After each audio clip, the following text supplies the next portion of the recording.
Selamat datang di Biduri Bulan Tarot Channel. Di readingan kali ini ya, aku bakalan reading tema baru teman-teman ya. Seperti biasa ya, setiap harinya Biduri Bulan Tarot ada tema baru ya. Dan tema pada hari ini adalah tentang lelah terus diuji. Ini tanda kalau karma mereka akan datang. Ini mereka siapakah? Orang-orang yang pernah menyakiti kamu ya. Dan seperti biasa ini readingan untuk ke-12 zodiak ya. Dan seperti biasa lagi, kita akan mulai dari zodiak yang pertama, yaitu zodiak Aries. Aries, mari kita cek Aries ya. Tanda kalau karma mereka akan datang. Aries, langsung aja Aries.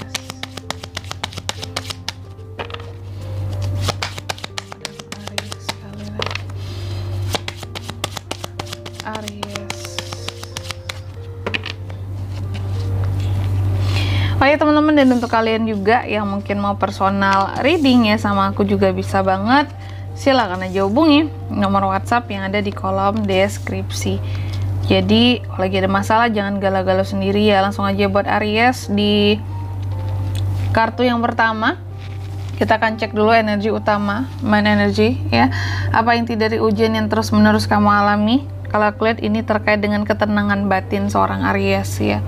Jadi salah satu ujian buat Aries ini tentang ketenangan batin yang terkadang bisa mempengaruhi pikiran, ketenangan diri, ya, kebijaksanaan diri dan kedewasaan diri seorang Aries. Ya. Ketenangan batinmu, ya, dari hal-hal yang ataupun orang-orang yang pernah melukai, ya, gitu. Lalu di kartu yang intinya sih ini tuh menggambarkan akar dari perasaan lelah ataupun ketidakadilan yang Aries rasakan gitu ya. Lalu di kartu yang kedua, kartu luka yang belum sembuh teman-teman ya. Luka yang belum sembuh. Apa luka batin yang membuatmu semakin terpukul saat diuji ya. Ini adalah ketika kamu bisa membayangkan masa-masa di saat kamu jaya ya. Membayangkan masa-masa di saat kamu naik kehidupannya, happy, senang, dan itu kalau aku lihat menjadi apa ya, luka batin yang membuat kamu semakin terpukul saat diuji.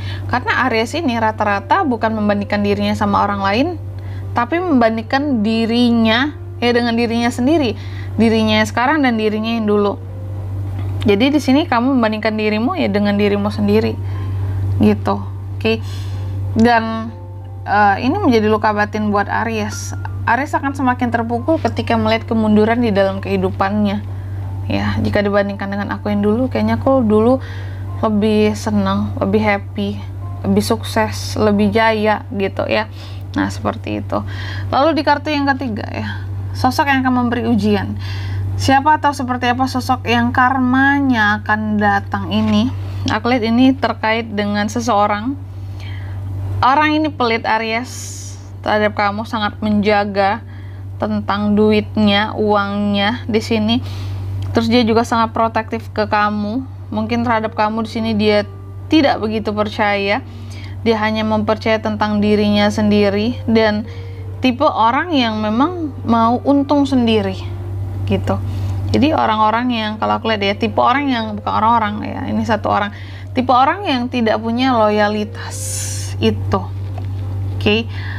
Energi mereka, sikap atau tindakan mereka kepada Aries sebelumnya juga seperti tidak percaya terhadap Aries ya, seperti mengapa ya, bukan menyembunyikan juga, lebih kepada kayak nggak ingin Aries ini banyak hal yang bisa Aries lakukan, seperti itu ya. Lalu di kartu yang keempat, kartu karma mereka. Apa bentuk karma yang sedang berjalan atau akan datang kepada mereka? Aku lihat di sini salah satunya adalah tentang ini ya, hal-hal yang berkaitan dengan mungkin ketenangan secara spiritual ya.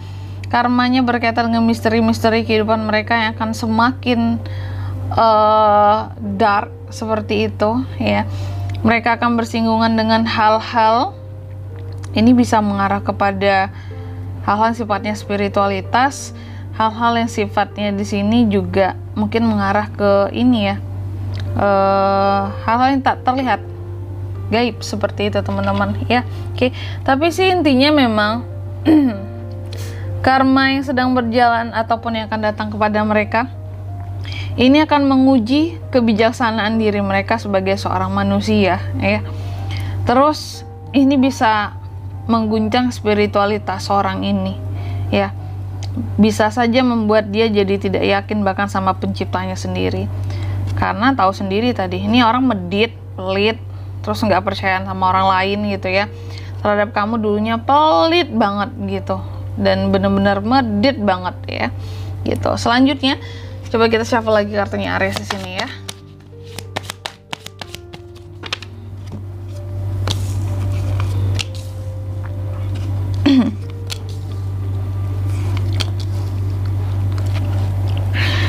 Aries, di kartu yang kelima, keadilan semesta. Bagaimana semesta sedang menyeimbangkan energi antara kamu dan mereka dengan banyaknya pilihan yang hadir di dalam kehidupan seorang Aries. Jadi Aries bisa milih untuk dekat atau bergantung sama orang ini atau tidak, atau untuk berdiri sendiri ya, tanpa mungkin harus diremehkan, dihina, ataupun diinjek-injek lagi harga dirinya Aries gitu ya. Dan di kartu yang keenam, kartu perubahan energi di sini ya. Apa yang akan berubah setelah karma itu datang, Aries? Aku lihat sih di sini mungkin yang akan berubah adalah tentang kesabarannya kamu. Kamu tuh akan jauh lebih sabar ya. Jauh lebih sabar, jauh lebih bisa menjaga tentang hubungan untuk lebih harmonis gitu ke depannya dengan orang-orang baru gitu. Karena Aries tahu mana orang yang patut dihargai dan mana yang tidak gitu ya. Dan di kartu yang ketujuh, nasihat ya. Ini tuh kartu tentang nasihat dari spirit ya, spirit guide kamu. Apa yang perlu kamu lakukan agar tidak larut dalam luka dan dendam? The Star, berharaplah yang baik-baik buat ke depan dan capai mimpi-mimpimu, gapai cita-citamu ya, sehingga kamu tidak akan larut dalam luka dan dendam yang kamu miliki, karena kamu sudah berfokus sama harapan di masa depan, Aries. Fokus sama pengembangan diri sendiri ya. Dan di kartu yang ke-8, kartu hasil akhir di sini, bagaimana masa depanmu setelah fase ujian ini berakhir, Aries, ataupun gambaran gitu ya, energi masa depanmu setelah semua terlewati. Aku lihat Aries akan duduk dengan tenang, energinya begitu chill, santuy gitu ya, begitu santai di sini, perasaan yang stabil ya, dan kamu udah mulai bisa memahami ini toh ujian kehidupanku yang sebelumnya aku lewati ternyata bisa kamu terima ya, dengan lapang dada di sini. Dan Aries akan duduk tenang. After ujian ini semua, kehidupan Aries itu akan berjalan dengan sangat stabil, nggak ada goncangan seperti itu ya. Dan di sini kalau untuk zodiaknya, orang yang bisa terkoneksi dengan kamu, ini untuk ini semua ya, tentunya langsung aja energi paling kuat bisa dari kedua belah zodiak, cuma paling kuat datang dari Temperance, Sagittarius, dan The Star Aquarius. Dua itu aja, oke? Mungkin sampai di sini dulu lebar readingan kali ini. Semoga resonate ya. Jika tidak resonate, berarti bacaan ini bukan untuk kamu, dan semoga bermanfaat tentunya. Dan sampai jumpa di video-video selanjutnya. Bye bye, Aries.